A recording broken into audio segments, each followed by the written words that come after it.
Welcome back to the Norse Benchwarmers podcast. I'm your host, Kolton Smith. Here joined by producer Josh Northcutt, co-host Ben Miller, and director Garrett Jordan. Welcome back, Phil. Yes, that's sir. the movement I saw next to the What's window. up, Phil? Yes, sir. Phil creeped in. Phil snuck in. Well, Phil, happy to have you. Do you have? Can you get a hot take for us later today? Phil, they're asking for a hot take later today. Like, you just take some time. You can talk He about said NFL, sure. whatever you want to talk about. said- We'll just come to you. He said sure. All right, good, great. Can't wait to hear what he's got for us today. right. But we are here back for our normal episode. We missed last week because of maybe or maybe not the editor forgot to bring the USB drive back with him and went to a certain place that he could not come back and get it. So apologize for that, but we are back and we have some stuff to talk about today. But first, how was your guys' weekend? All right, I guess. I'm just extremely stressed out right now trying to plan a move, do schoolwork, work full time, plan a trip to Charlotte. It's just it's stressful right now. Busy So week. yeah, I'm gonna say once Tuesday hits, I'll be a lot better shape. I mean, my weekend was good. Got to do some Friday Football Live reporting down at Newport on the Levee. Always fun time. Oh, yeah. Got to run camera 2 at the NKU I soccer heard. game. I heard. Yeah, that was definitely a lot of fun. First time ever at that soccer complex. And It's a nice place. yeah, and overall, just been busy with work and schoolwork. So Yeah, Yeah, it's pretty much it. been some busy times here. I had a birthday last week, celebrated happy that. birthday, my friend. Thank you. As a matter of fact, mine's on Friday. yours on Friday. I Yeah. wondered when yours was coming up. Yeah, so, yeah. yeah. Happy early birthday! I'm Appreciate sure it. I'll send you a text. Unlike others on the podcast, I sent you money. I'm not talking about you. I'm not talking about you. I'm talking about that guy. I'm notoriously bad with birthdays. No. So like, if there was any one of my friends not to tell me happy birthday, I figured it would be Garrett. So it's Yeah, okay. No, I I didn't even tell my No, high school. no. I yeah. instantly felt bad, and I sent money, and I bought you a beer for your race. Yo, Shut up. absolutely. I wasn't pointing you out. I was pointing out that guy over there. I was going to say, I texted you happy birthday. You did text me Yeah. happy birthday, and I sent you the picture of Mikey. Oh, yeah, Mikey out there, that but was really cool. I'll get into my Bristol time once we get to that segment. But you were talking about NKU. We want to talk about some NKU volleyball to start off here, as they're not yet above 500. They went up to Toledo for the Rocket Tourney and did lose all 3 games against some good mid-majors, though, Marshall, Toledo, and Eastern Washington.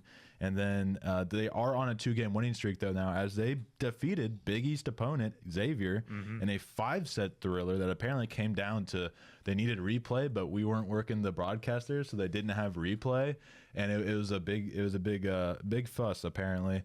And then they also swept Miami the following day, another solid mid-major school. So they got a doubleheader against Cleveland State coming up this weekend.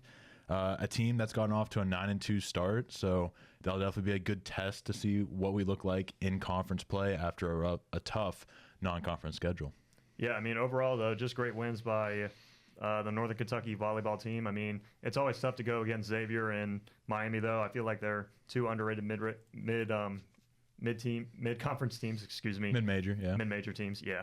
So, yeah, overall, great momentum heading into Horizon League play this upcoming week, so looking forward to it. Yeah, I'm excited to see. This team's fun to watch. Excited to get back working on some games here. I'm not sure when our next game that we do on ESPN Plus is, but It's not until like October. yeah, I knew it wasn't until October. Yeah, But it's that's like right around the October corner. 5th, I wanna That's next say. week. No, we have a couple weeks between our next broadcast. You sure? Yeah. No, Pretty sure next week is like October 1st. So that would be math finally mathed in my head. Math.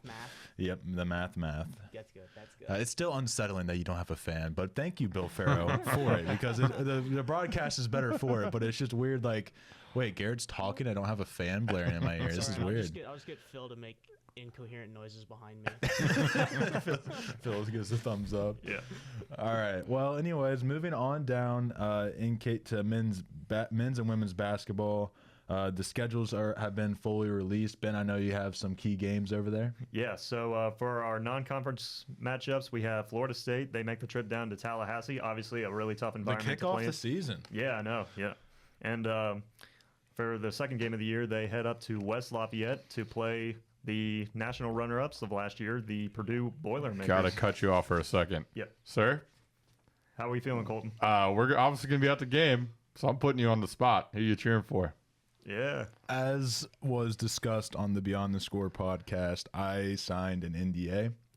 So I cannot disclose which team I will be rooting for this coming game. I will be there, and we'll see. We'll see what shirt I'm wearing when I get there, I suppose. Yeah. Fair enough. All right. And Go ahead. yeah, Go ahead, Ben. But yeah, last but not least, we got the UC Bearcats taking the trip over the river to Truist Arena as we will face them. So overall, though, I feel like these are going to be really good matchups for the Norse. I feel like these are the type of games that are going to get us ready for Horizon League play. So overall, though, I'm just really excited to see what we can do against these teams as we go into the season. yeah. I also want to get ahead of it. I also signed a similar NDA. I will not be choosing or letting anyone know who I'm picking in the UC-NKU game. However, I'm looking forward to it because it's basically 2 years to the day from the NKU upset over UC. That was a huge game. But the underrated game not mentioned by Ben, December 3rd, NKU goes up to Akron after I a was gonna thriller mention that. Yeah. 77-76 That game last year was Yeah. one of the favorite games I've been, at least definitely my favorite game I've worked on, but Yeah. that one of the favorite games that I've been around. And then conference play kicks off at IU Indy December 7th. Ooey But boy. really takes off December 18th versus Detroit Mercy. But the game I have circled, January 24th, Milwaukee comes to Truist Arena, and we get a little revenge after the disappointing loss in the conference tournament last year. Yeah, those Milwaukee games are always great. Always, they're an underrated rival. I don't think we talk about it as much because I don't know if the fans necessarily show up well, But I feel like it's definitely every game that I've seen of NKU and Milwaukee is always a close one. And like you said, a revenge game. Let's get that revenge, boys. We're really running it back with a similar team to what we had there at the end of last year, just minus Marquez Warwick, and we get That's a Sam big Vincent minus. back. That's a big minus, though. That's a huge minus, yeah. but in the conference tournament, he struggled a little bit. True. So we'll see how it all plays out. I'm excited to see. We also have women's basketball. They start their season off against Mount St. Joe. Then they are going to play Middle Tennessee, solid mid-major game. But then they travel down to Lexington. This might be a game we think about. So now, Ben, do you have your NDA signed, or do you have to disclose here? They face the Wildcats. Yeah, I mean, overall, though, I feel like it's going to be a really good game. Well, let's see who you're cheering for, though. Yeah, or but do you got an that's- NDA signed also that you're not allowed to tell? I mean, just go with the Norse up. Oh, hey. Look It's our at school. that. We go to NKU. We don't go to Kentucky. That's a great point. Yeah. That's a great point. Well, Sorry, I jumped ahead of myself. You're but, good. that's quite all right. Yeah, but overall, though, I feel like this is going to be a great game for the Norse to go up against Kentucky down in Lexington. I mean, we're going to see what kind of team that we have. And moving on down the list here, we're playing Marshall. I think this game is on the road, right? I Yep, believe. at Marshall, Yeah, November at 10th. Marshall. Yeah. So overall, though, I feel like this is going to be a good matchup as well. I mean, it was a thriller last year as they defeated the Herd at Truist Arena last year. Yep, And that was a big game. this is the one that's going to be really tough. Going on the road to play Toledo, who come into the season as the defending MAC champions. So overall, tough environment to play in. And they only lost one game last season. So, Wow. yeah, that's definitely going to be tough. And Yeah. down the list here in non-conference play, we have Ball State, one of the best teams in the MAC last season. Another team that only lost one game. So they got some tough games.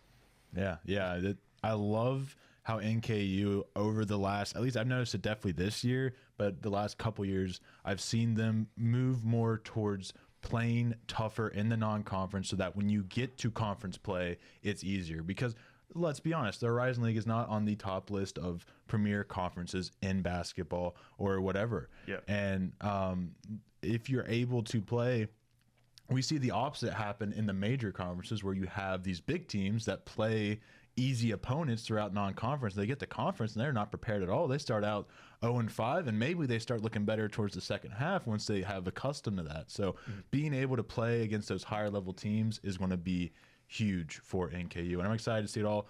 Women's basketball, I'm very excited for, because even last season with the coach who was on the way out, they looked night and day in the second half of the season. Now we have a coach in Jeff Hans, who is, or sorry, Hans, and who is going to only right the ship, I feel like, for this NKU team, and I'm excited to see what he can do in year one.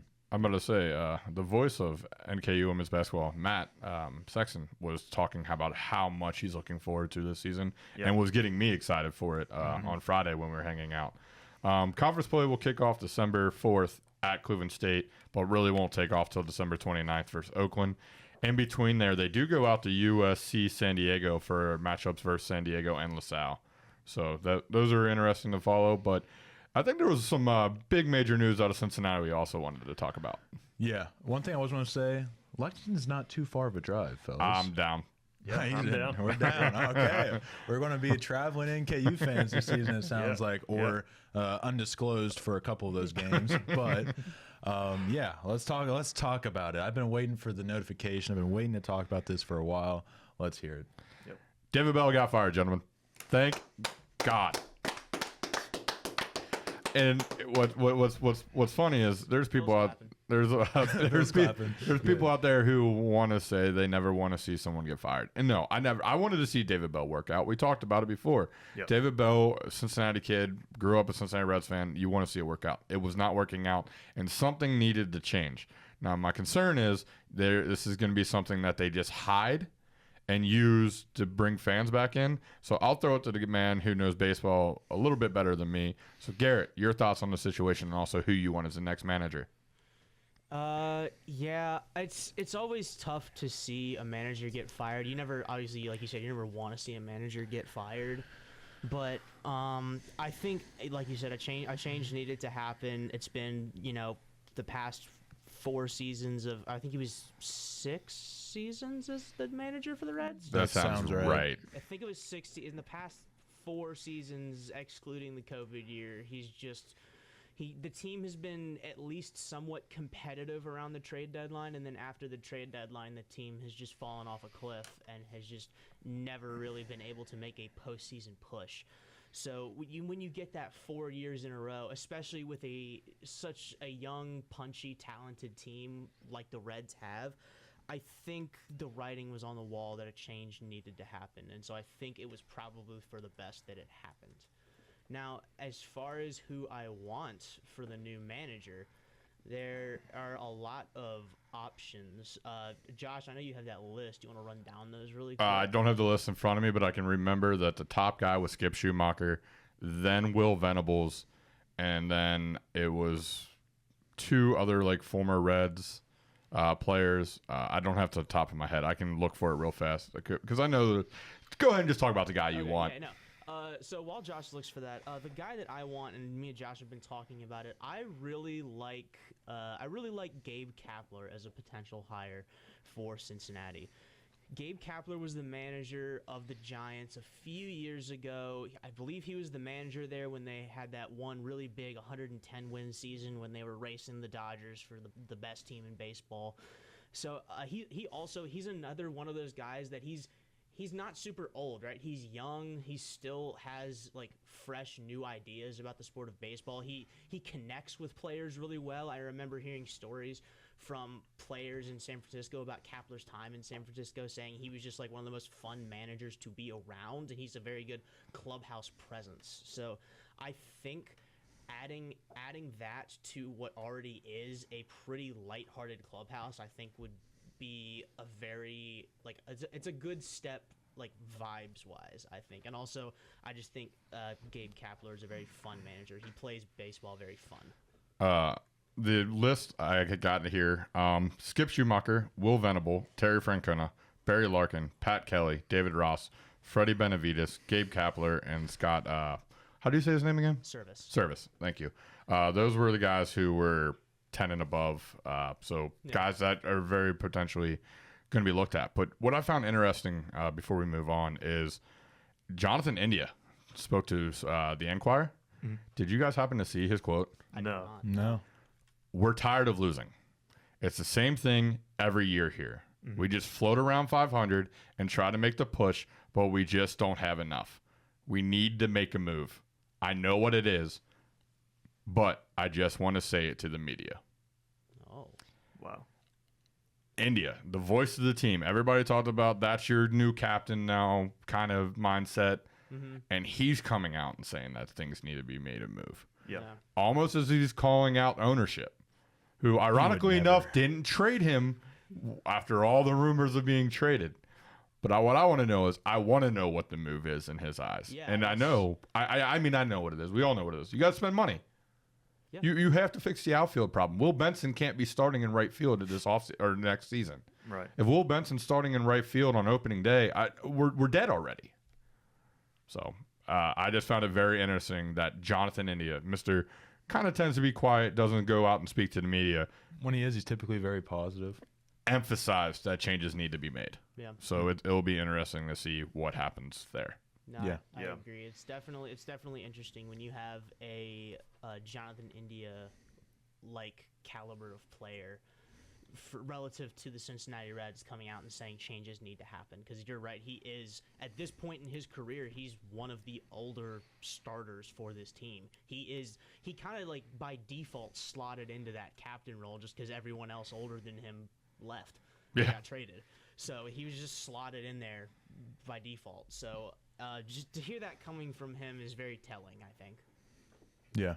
Yeah. Well, it'll be fun to see how that all plays out. I know, I don't even think you said him on there, but Aaron Boone's been one we've been wanting. It just comes down to how the Yankees postseason goes. Yeah, and I mean, I wouldn't hate Boone, but there's part of me, like we've all talked about, I kind of want somebody maybe outside the Reds' nature of hiring somebody familiar with this town and city. Right. It is Barry Larkin's job if Barry wants it. I think everybody knows that. Yeah. Now, does Barry want it? That's the question. I hope he's a better manager than he's broadcaster. David Ross is somebody who I wouldn't mind as well because he has winning experience and he has experience managing a young team. So it'll be very interesting to see what happens. I really, this job is going to be very telling of who they hire and how they build from there. Because could it be hey, here's a brand new shiny toy, aka let's bring back Aaron Boone, the fan-friendly guy, and then everybody just kind of gets distracted by no moves being made this offseason? Right. Because that's the real thing. You got to make a move. You have to. Just do something. Just like do something. Yeah. You know? Right. Yeah. Literally, do something. Yeah. What does that mean? So I gave my preference for manager pick. Who's your preference on that list you gave? The list is David Ross or Will Venables. David Ross or Will Venables? Yeah, you basically talked me into Will Venables as we looked up about Will Venables. So, Yeah.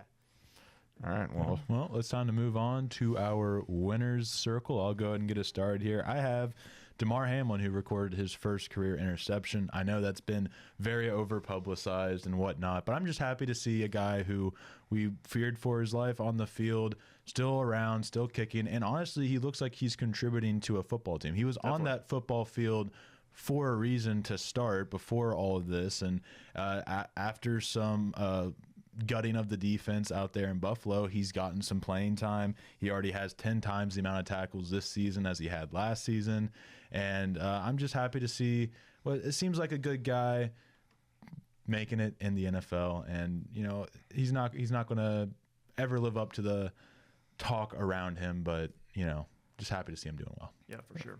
For myself, I'm going with Andy Dalton coming off that 319-yard performance versus Las Vegas. So great comeback story after putting Bryce Young on the bench. So shout out to Andy Dalton.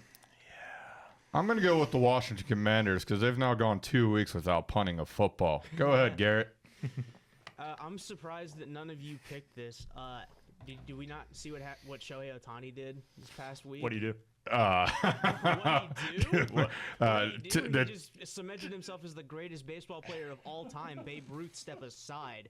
Shohei Ohtani is the greatest baseball player in the history of the sport. Breaking 50 home runs and 50 steals, the first player to ever do that in a season, and he's still going. He's at 53 homers and 55 stolen bases, and he still has 3 games against the Rockies, so I think he's still going to keep going.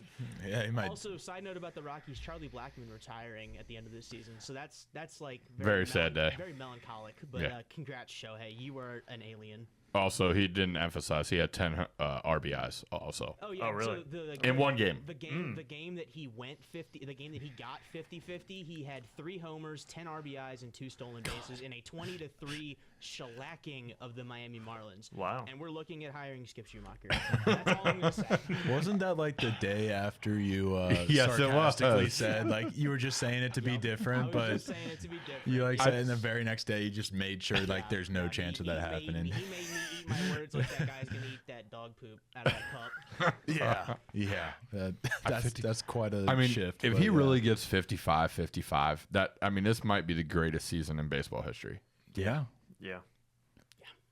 Well, It's- you it's guys will all be talking about that next week, though. I guess I'll go ahead and throw that plug out there. We're instead of a normal show, we're going to bring in some MLB experts onto the show. Me and Ben will take a little back seat and have an MLB special in replacement of the regular show. I'm excited to maybe learn some stuff from watching, and Definitely. yeah, be sure to tune in. I'm looking forward to it. It's October baseball. It's the best baseball. I don't know what that is. I only know football right now. Football and soon to be basketball. October Yep. baseball is a different breed. Okay. So, speaking of basketball, what a great transition. Right. NBA, we're going to start doing a little bit of a preview on that. We're going to just look at some of the bottom teams. I basically just told these guys, look at the 5 bottom teams of each conference, pick one in each. Ben took 2 in the West because the East is just so rough. So we're just going to kind of go through that. Josh, I think, made a general little overview of each one, so I'll let him start. And I have a team I really am excited to talk about, another one that I just want to talk about their future. So, yeah. Yeah, the ones we are not going to emphasize are the Pistons, the Wizards, the Hornets, and the Jazz. They kind of had an offseason, and they're kind of an team. Pistons' big news is they got the new president of basketball operations, and they hired J.B. Bickerstaff. Brought in some veterans, Tobias Harris, Malik Beasley, Paul Reed, and Tim Hardaway Jr. Their future still relies on Cade Cunningham, Jalen Duran, and Ron Holland. Wizards, Whoa. Jaden Ivey? I said what I said. Wow. Anyway, so the Wizards, the Wizards don't know whether they're tanking or they're out. They decided to make some really weird moves, adding Sadiq Bey, Malcolm Brogdon, and Jonas Valanciunas. Tyus Jones ended up signing with Phoenix, so that was kind of a big loss for them. Kuzma, Poole are also still there. We'll see what happens with them, but I don't get the Wizards and what they're doing. I would love to hear your take on it if you have any idea what the Wizards are actually trying to do. I think they thought like Jordan Poole was legitimately, like there was some rumors, like not rumors, there was people on Twitter saying like they thought Jordan Poole was going to be like James Harden, where he wasn't making it in Oklahoma. He was just a 6th man. Okay, now we give him full minutes and he's just going to lead our team to, being good. And that just didn't happen, and I knew that wasn't going to happen. They're 2 completely different players. Kuz is a great player. He's a great role player. He's a great guy you would want on a playoff team, but he's just not really I guess he's a second option here. I don't know. I can't really tell you the last time I watched a Wizards game through and through. Actually, I can. It was opening night. I went to the Pacers-Wizards game, and right then and there I knew that this was going to be a rough season for the Wizards, as is just a rough existence for the Wizards. So I don't know. I can't really go into detail because I don't even know what they're thinking over there. Fair enough. Charlotte is still the LaMelo Ball show. Yeah, I would add, though, I do kind of like LaMelo. I like Brandon Miller. Those two building off each other. Who did they draft in the... To Jean Saloon, the Frenchman, it was Wemby's boy. Okay, and that was with the 6th pick. So, I mean, there's an interesting dynamic there. And I think with LaMelo Ball, if he's healthy, you have an all-star level player to even all-NBA player at his best. Definitely, yeah. But with that, you can sneak into a play-in or a playoff spot. And if Brandon Miller can develop, because he definitely had some flashes last year, if he can bring those and make those more common, you have a core here. You have Miles Bridges still, who is obviously a terrible person off the court, but at the end of the day, he's on your team. He's playing basketball, so we have to talk about him, and he's a solid basketball player. And I don't know. I just wanted to mention that I do think if LaMelo Ball can stay healthy, which is rough for anybody because anybody with the last name Ball, because they were literally working since they were 4. But yeah, I just wanted to give a little spiel out on the. Fair enough. And then the last one, the Jazz. They had the all names draft, drafting Cody Williams, Isaiah Collier, and Kyle Flopkowski. Still just feels like a godless team to me. They got Markkanen, they extended him, but I don't see the path that they're going down. Which is weird because fully. they have Danny Ainge making decisions over there. Yeah, they got a lot of draft picks still, though. Yeah. I mean, a lot of draft picks. So those are the teams that we are not going to cover fully and talk about, but they're still here. Yep, they exist. They So, sure do. yep. So where do we want to start on this one? We got it in the last place in the Western Conference, Portland Trailblazers, which I believe Ben has some information on. Yes, sir. All right. So the Blazers offseason, they start out drafting Donovan Clingan with the 7th overall pick in the NBA draft. It'll be interesting to see how he'll develop in Portland. I mean, obviously he was a great player on UConn squad, winning back-to-back national championships, and he's a really good defensive player. He can protect at the rim. He's a great shot blocker. So it'll be interesting to see how he'll try to fill that role. And they even signed Denny Avia. Traded for him, though. Yeah, they traded for him. Yeah, they traded for him. So he came over from the Wizards, I believe. Is that right? Yes, correct. Okay. And I mean, he's another great defensive player, though. He's a great shot maker, though, and he even developed into a great shooter. So it'll be interesting to see how he'll try to develop with Clingan on the court. So I feel like they have some potential, in my opinion. Yeah, Denny's been a guy that I've picked up in fantasy because he's a stat sheet stuffer. He gets some points. Scoring has been really what has been the last thing to develop for him. He's always been a great passer, and he's been good at getting boards. It's an interesting fit because you have Scoot Henderson, who I guess, are we trying to slot him in as a shooting guard? Are we trying to slot him in as a point guard? Denny can kind of take the point guard responsibilities because he's a good ball handler. He's a good passer. So I feel like it's an interesting get for them. I don't know what the future holds, but yeah, I like Clingan. It'll be interesting to see how him and Edey both develop in their different situations. You have Edey on the Grizzlies, which is a team looking to make a playoff push this year. Yeah. And then you have Clingan on a kind of a directionless Portland Trailblazers team who could easily find themselves back at the bottom of the West again. So, and you have DeAndre Ayton on that team as well, who is going to end up probably being one of the bigger busts of all time after having a pretty good start, but just the lack of effort, the lack of care for anything past his time and at the end of his time in Phoenix is just going to kind of be what his career is defined by unless he can turn that around this year. But even if he does, I don't see this team winning more than 30 games. So, yeah.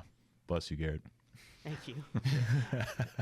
For me, I guess it is just depending what happens with Scoot, right? Like that would be. Yeah. I mean, their future relies on Scoot. They kind of made him the face of the franchise with the idea of, hey, you got to do the impossible and replace Damian Lillard. But Anthony Simons. I don't even know why I didn't even mention Anthony Simons or Shadon Sharp. Well, they moved Sharp to the bench now. Yeah, I mean, he's still on the team. Yeah. I feel like he can. I'm sorry. No, go ahead. I feel like, though, he can be a really good defensive player if he's healthy, though. But offensively, though, in a way, I feel like he definitely needs to take that next step. The thing is, this team isn't really competing, and it's hard to get players, especially young players, to lock in and play defense when you're not competing as a team. So I wouldn't necessarily bank on that. But, yeah, Anthony Simons might be a guy you look to pick up in fantasy because he's just going to get a lot of buckets. Shadon Sharp is going to get a lot of buckets. So, yeah, I would definitely take a look at some of those players for empty stats. I guess we're talking fantasy. So, but other than that, I don't expect much from this team. And then coming up, we got the San Antonio Spurs, which is also right back to Ben. Yep. All right. So, coming into this offseason, though, the number one thing the Spurs needed to address was their backcourt issues. I mean, they didn't really have a reliable point guard to rely on, so they went out and got they drafted Stephon Castle out of UConn, so we all know the kind of player that Stephon Castle was. He was a great offensive player on that UConn squad, helping them to the national championship, though. I mean, one of the best things about his game, though, he can really drive to the basket and score. I feel like that's one of the most consistent parts of his game. And also, they signed veteran Chris Paul. I feel like with his veteran leadership, though, that's going to be really beneficial, though, and Stephon Castle can really learn a lot from him. So I feel like both can match up with Wemby really well and have the ability to communicate and try to get the ball into him inside. So overall, though, I feel like this team, they might be a playoff team, in my opinion. So I absolutely think I feel like at least a play-in team. Yeah, they are going to develop a lot of great chemistry on the court this year. That's where I was thinking, play-in team. Yeah. This seems like a 8, 9, 10 type seed where Yeah. they're gonna have to play in the play-in game, but you still got the leadership of Harrison Barnes and Chris Paul, who have done very well, obviously in their careers. Harrison Barnes. Of course, I had to throw in Harrison Barnes in there. Why would I not throw Harrison Barnes in there? Of course. I meant to bring him up. Yeah. It's okay. Your Kentucky Mon can't prosper great talent like North Carolina can. I'm just happy that instead of just hearing about every Michigan fan that ever existed, I'm starting to hear about North Carolina players, not fan, every player. Yeah, which just means now that we're getting close to basketball, so we can talk. It's a beautiful thing. It's a beautiful thing. And I always get it messed up, so you can help me with this. It's one of the Duke Jones brothers. Trey Jones is still pretty solid, right? The funny thing is I get him mixed up too. However, yes, Trey Jones is a good point guard. I do. So I mean, Castle gets to learn from Jones and Paul. Like that's got to be beneficial. Yeah. No, I love the situation Castle was brought into. I think he's only going to get better. I think he's a great playmaker that kind of got underrated because he wasn't asked to play make as much at UConn. So I'm very excited to see what this team looks like. Chris Paul and what Chris Paul can just bring, like, hey, Pop, here's these things that I see that I think, we can do. I think the mutual respect there, assuming that it is there, I think will be huge. Yeah. And also, what do you think about Keldon Johnson? Keldon Johnson, I think he is a great player. I don't know how he fits in with the timeline on the Spurs.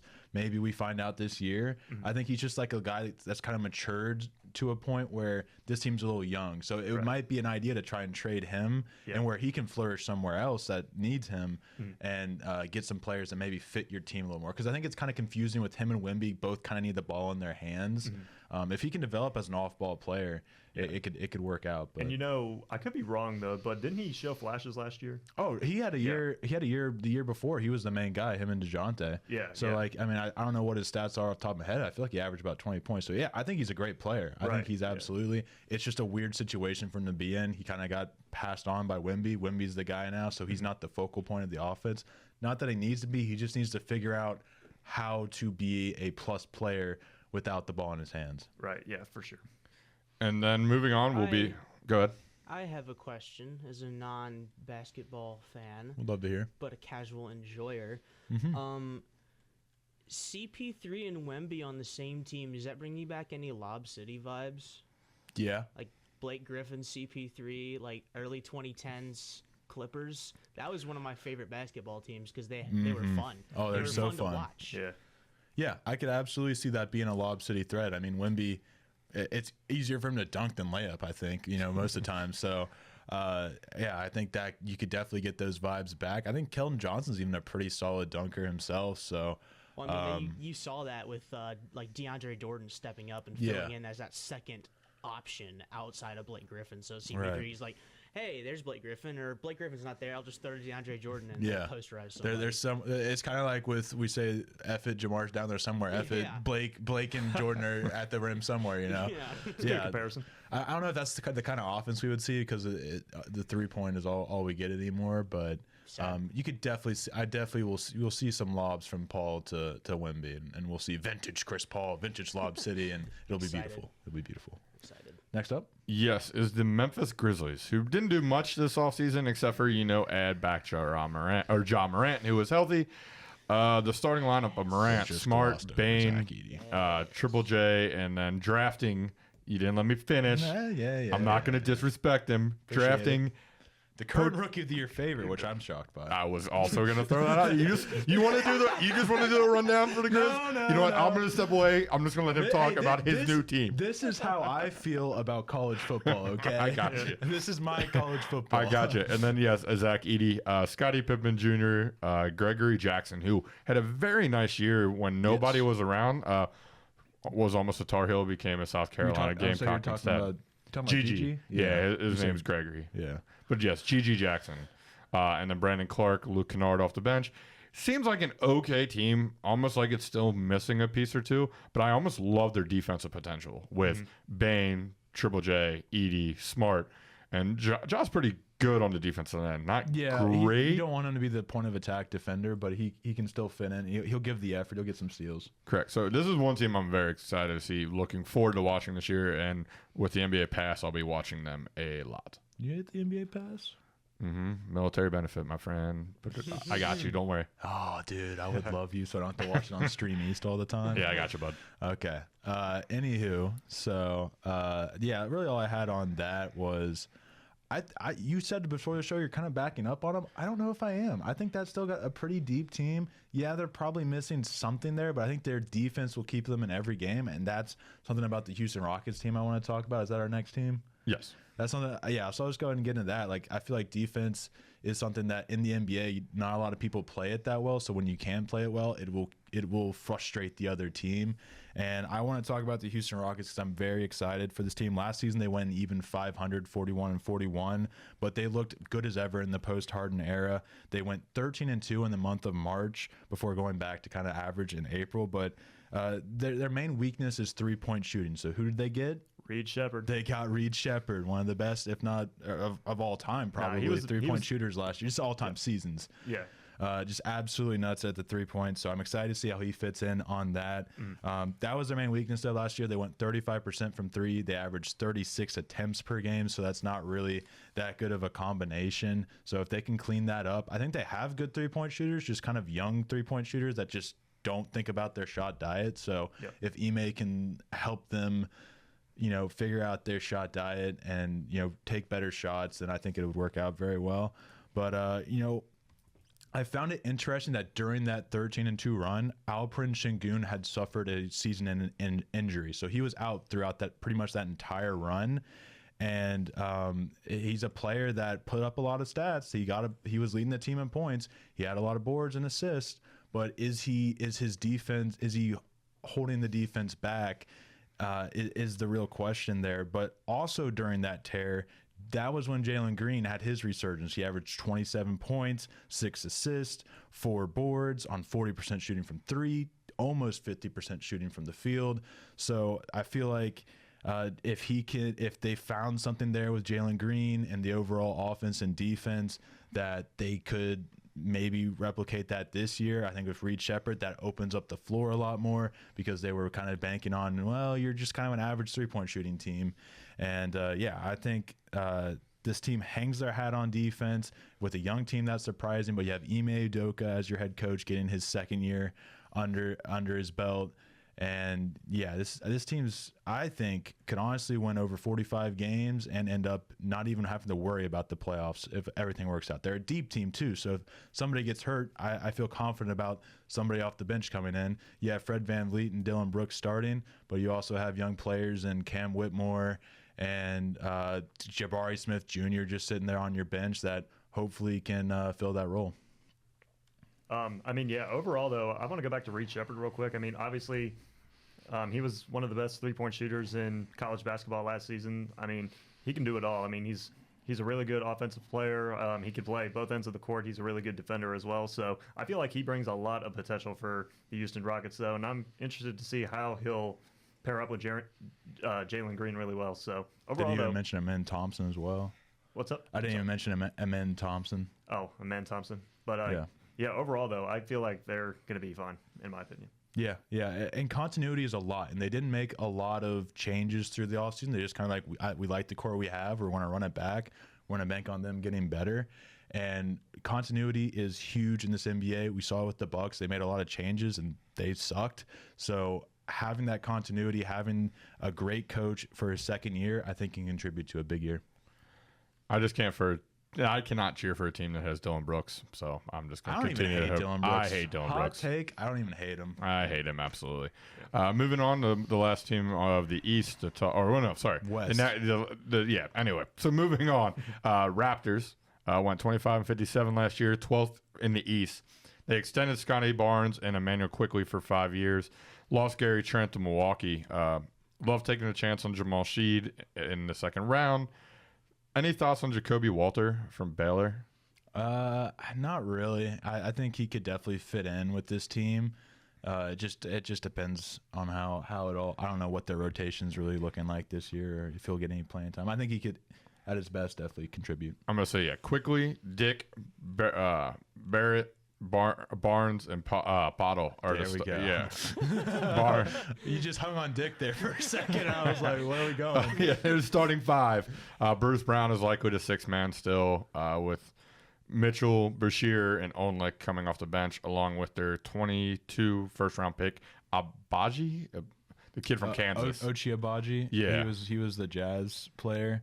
Yeah, I haven't seen him really do much in the NBA yet, so hopefully he can live up to his potential in Toronto. I still feel like they need to go find another guy to help Scotty though. Oh, I absolutely. don't like Quickly being your number 2. I don't like RJ Barrett being your number anything, but I did know he turned it on a little bit when he got to Toronto, got away from the New York market. So And he did solid in the Olympics too. yeah, so I mean maybe he can do a little bit better, but personally I would love to see the Raptors go back to being a very competitive team and build around Scotty Barnes. I don't know what it is about his game, but I love it. Oh yeah, Absolutely love Scotty Barnes. loves the personality too. Yeah, so the Raptors are like one of the teams that I'm going to closely follow as well when I'm watching the NBA games. But they just kind of also, as of now, don't seem like a team that's going to contend, and Yeah. we'll be down there in the lottery yet again. I think they'll be in the plan. Will they make it? Will they not? It's up the chance. I mean, overall, though, I'm excited to see what Toronto can do this year. I mean, especially with Scotty Barnes, and it'll be interesting to see how RJ Barrett will do this season with him. So I feel like they can be a potential. They can potentially be a good duo for sure.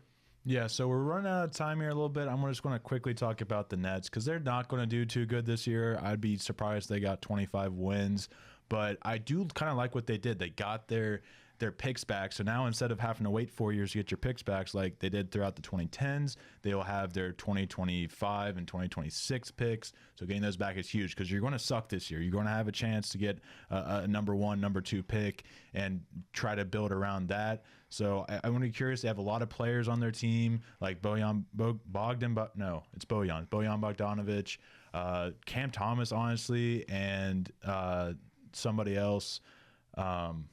Yeah. And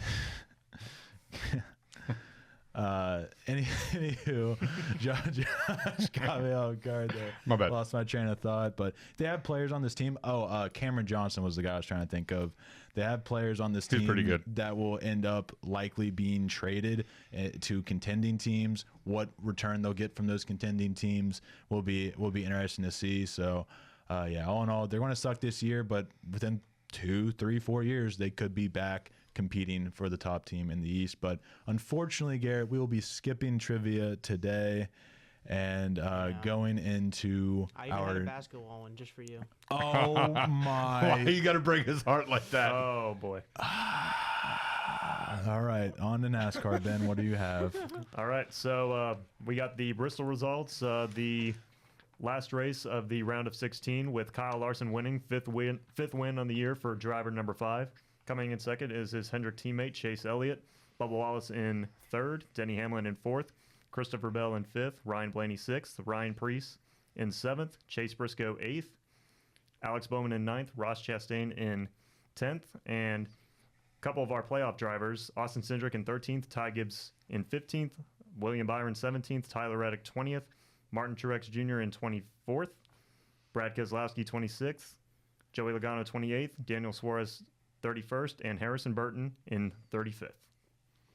Yeah, that sounds about right for Harrison Burton there. But Yeah. I was there at the race, so I guess I'll go into a little bit of my experience there. I will say right now, if you are a NASCAR fan, you most certainly should go to Bristol. If you are remotely interested into it, like Garrett, you should still most certainly go to Bristol. It is a fun environment.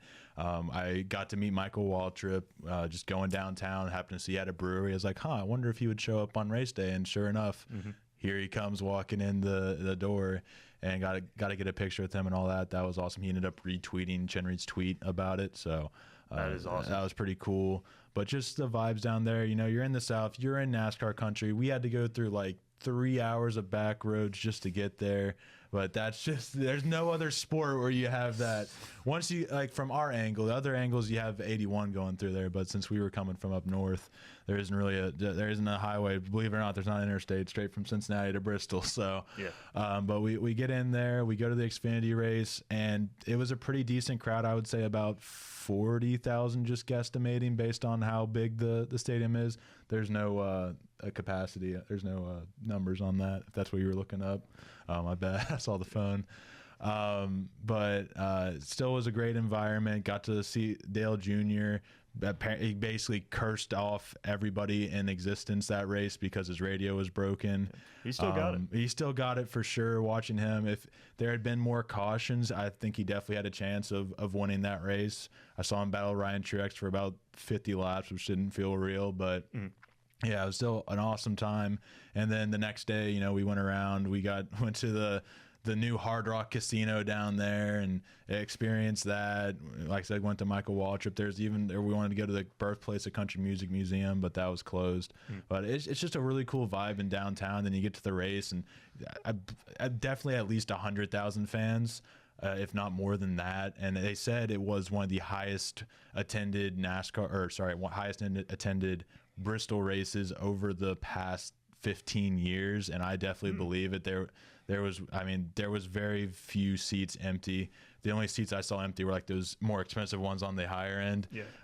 So yeah, it was just overall an amazing experience. Very expensive food and drink, but that's sports for you. Made a friend with one of the vendors there. But just walking around. One thing I will say, if you ever do go, we ended up, there's a shuttle that gets you there, which I wouldn't think because it's short track, but you go on the shuttle and they kind of put you on the back end. So make sure you go around the front stretch because that's where all the fanfare and all the fun stuff is. Chase Elliott drove, I didn't even tell you guys this. Chase Elliott drove right past me. Yeah. Did I say that? Yeah, I think in the group chat, right? Oh, okay. Yeah, I don't know if I had said that or not, but I know I literally was like walking. It's a golf cart, and Trent's like, "That's Chase Elliott." I turn around, Chase Elliott was like literally like right here, like just that close to me. Wow. I don't know if we made eye contact or not, but Chase Elliott. Probably good that he didn't make eye contact with you. Weird things probably happen. No, I'm not that weird about it. I just be like, "What's up, bro?" Harrison Burton, we were just walking by, and there was Christopher Bell. Like, and the cool thing about Bristol is they don't really hang out in the infield. So once they're done with practice, they all walk out the tunnel. So that's a really good time to run into some drivers. And does Bristol really have an infield? Yeah, they do. You can fit 40 semi trucks in there. Sorry, Xfinity and Cup semi trucks in there. Like it has a good, decent size. They have a really cool like patio thing where they're playing music and stuff.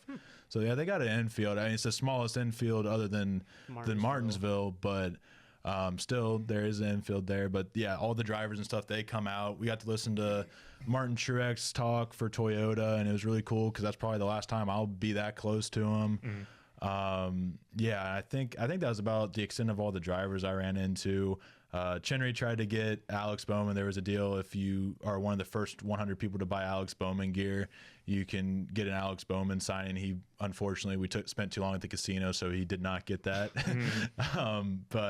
All in all, great time. I highly recommend it. I am excited to take you guys down there for the Reds game. Yeah, it's gonna be fun. And show you around. Definitely want to go back. I fell in love with a certain beverage at Michael Waltrip's brewing company that I would love to have again one more time, if just one more time. So sorry to go on a whole spiel there, but I just wanted to share that. That's all great, man. Highly recommend it. Even if you're not in the NASCAR, it's a party. It's a great weekend, and that's my spiel. And I would recommend going on the night race as opposed to the day race, although the day race was probably a lot more entertaining than the night race. But that's a whole other conversation about Goodyear tires that Twitter is going crazy about right now. Yeah. But you brought up Martin Truex. Unfortunately, he's been eliminated in the playoffs, along with Ty Gibbs, Harrison Burton, and Brad Keselowski. Brad, you let me down, bro. Your numbers let you down, bro. So Kyle Larson, Christopher Bell, Tyler Reddick, William Byron, Ryan Blaney, Denny Hamlin, Chase Elliott, and Joey Logano are currently above the bubble. On the bubble, below the bubble, Austin Cindric, Daniel Suarez, Alex Bowman, and Chase Briscoe.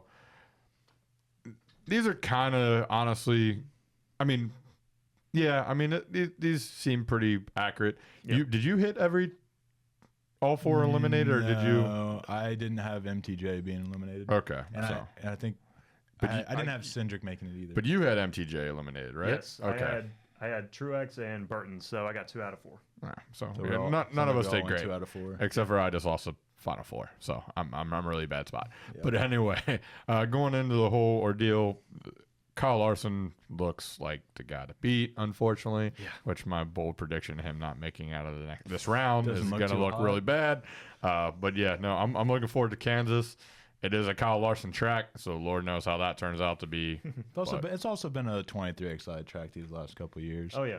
But yeah, I mean, Kyle Larson, it's funny because he's been lobbying all over Twitter. I've never seen him this active on Twitter because he wants to make sure they don't make any changes to that package so that when he goes to Phoenix, he has the best car and already knows it. So, yeah, all the fans complaining about the race, how it's been had the lowest Bristol yes or no poll by Jeff Gluck ever. He's been retweeting all that saying, well, if this, and this happened. Well, Larson, I know why you want it.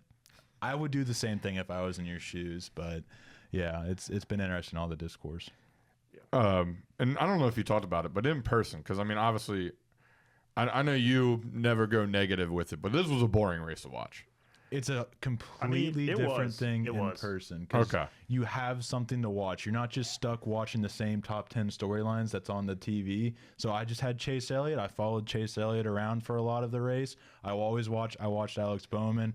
Always like watching Chase Briscoe was also a fun person to watch throughout that race as well. Yeah, definitely. But I always end up watching MTJ because that dude is always in a battle, it seems like. At Indy when I went last year, Richmond the year before that, MTJ always just seems to be in a battle somehow, some way. So I was always keeping an eye on MTJ. Plus, this is his last race that I'll probably see in person. So, yeah.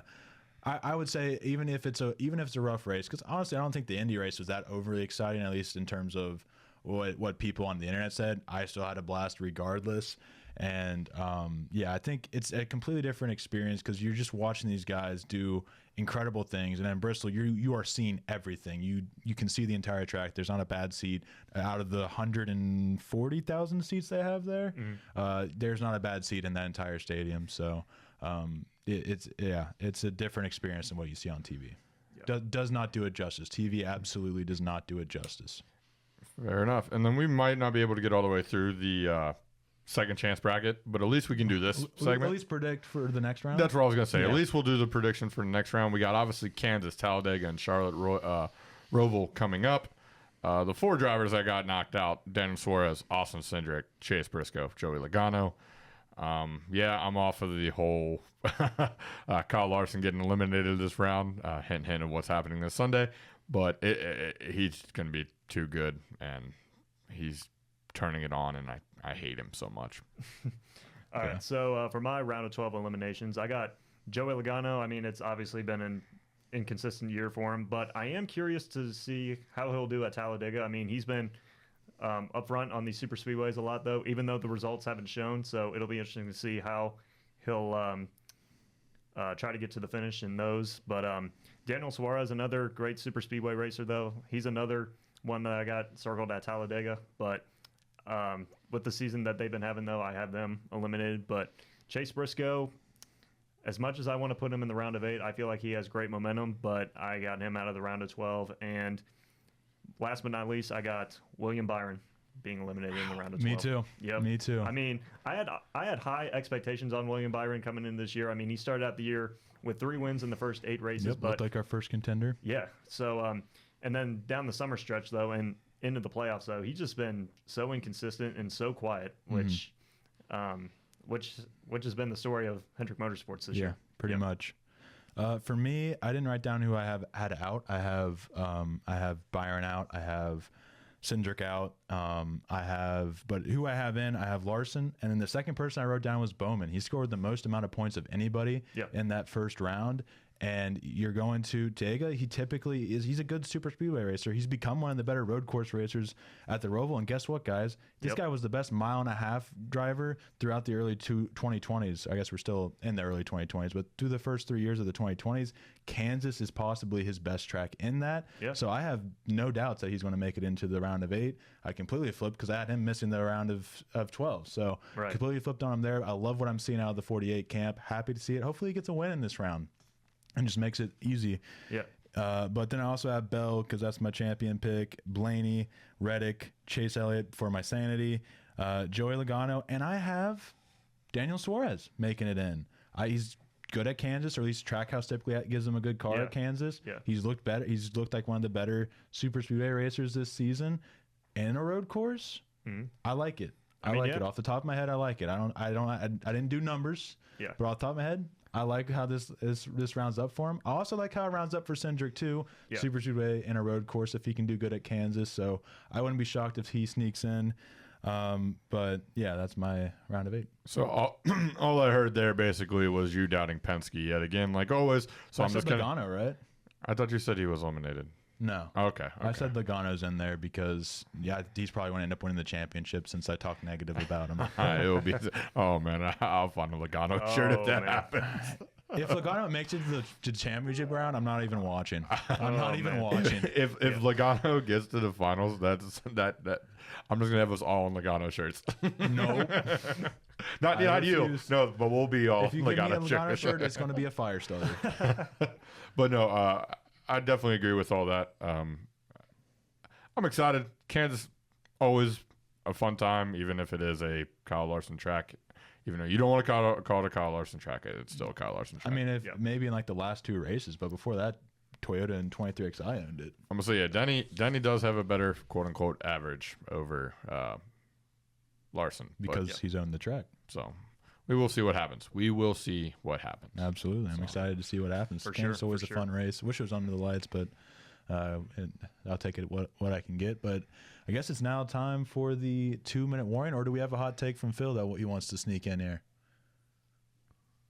Phil left us. I thought so. Who's that? Phil left us. This is Mr. Potato Man. Mr. Potato Man. I found him under the desk back here, and I put him on my hat. Okay, fair enough. Welcome to the pod, Mr. Potato Man. I'll get you a lower third. All right, so 2-minute warning time. 2 morning time. Gentlemen, we talked a lot of NBA. So which bottom 5 team has a shot or best shot of jumping to the top 6? For myself, I'm going with the San Antonio Spurs. I got the Rockets. The Grizzlies. Yeah. They got the best player of them all. That's Give me what I John thought. Morant and the Grizz, baby. First time NBA All Star. I read this wrong. I thought it said first team NBA All Star. So I just went John Morant again. He's not a first timer though. Then I got nothing. You got nothing. Dark horse, not really would be my pick, but I'm going with Jalen Green. For myself, I'm going with Stephon Castle. Whoo! In his rookie year? I mean, I just feel good Ben, about you the buy Spurs. way too much into rookies, man. I mean, yeah. You buy maybe. way too much into college stats. Yeah. Possibly. Talk about Caleb Williams is the other one here. Yeah. Most surprising playoff driver. After hearing the Bowman stat, I'm going Bowman. I'm going with Austin Cindric. I feel like he's proven a lot of people wrong this year. Yeah, I was going to say Bowman. I'd also add in Daniel Suarez to that conversation because it was the exception of a rough Bristol. Those first 2 races, he looked really good. And last but not least, I already said Kansas Larson. I'm with you there, Kyle Larson. Give me Alex Bowman. All right. We're going all Hendrick. I guess I should have thought I could have done something a little different, but give me Alex Bowman. All right. So that is all we have for today. Be sure to tune in next week especially if you're a baseball fan, because we'll be having our MLB special. We'll still be having our picks and all that fun stuff. So be sure to come out for that. Got a fun week ahead of us there. And be sure to hit the subscribe button. Thank you all for listening. Leave a like. And we are still 8 away. I believe so, yeah. Yeah. Well, we haven't posted a video yet this week. So Correct. when we I've been slacking. I That's my didn't fault. mean it like that. I was just saying once we get those videos out, Blame it on the Bengals. Then people will be subscribing. That's all the Bengals' fault. We also have a rant that's coming in right after this. I just remembered. I cannot wait for the rant. Let's go. And that is all we got. Be sure to follow us on Twitter at NorseBW Pod. And thank you all for coming on the show. Garrett, thank you for your hard work. Mr. Potato Man, Mr. thank Potato you. Man filling in. Yeah, thank you for your hard work as well. Glad new addition to the show. And we'll see you guys in the next one. Oh, NKU Media Services and Bill. We talked about it a little earlier, but thank you guys for all that you do, making the show better each and every week. And we'll see you in the next one. Peace.